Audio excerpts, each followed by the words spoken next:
বিশ্বের ক্রমবর্ধমান পরিবেশ ও জলবায়ু সংকট মোকাবেলায় তরুণ প্রজন্মকে সম্পৃক্ত করার আহ্বান জানিয়েছেন তথ্য ও সম্প্রচার মন্ত্রী জহির উদ্দিন স্বপন। সকালে রাজধানীর সিরাপ মিলনায়তনে 2 দিনব্যাপী সবুজ জ্বালানি অলিম্পিয়াড এর উদ্বোধনী অনুষ্ঠানে এ আহ্বান জানান তথ্যমন্ত্রী।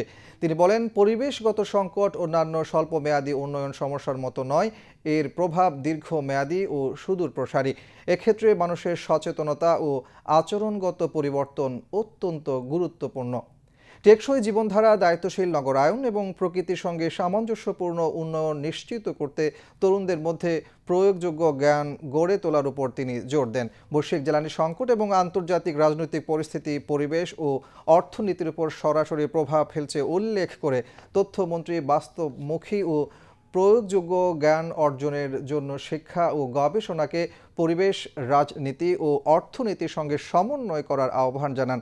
তিনি এ ধরনের উদ্যোগকে ভবিষ্যৎ প্রজন্মের জন্য একটি কৌশলগত বিনিয়োগ হিসেবে অভিহিত করেন।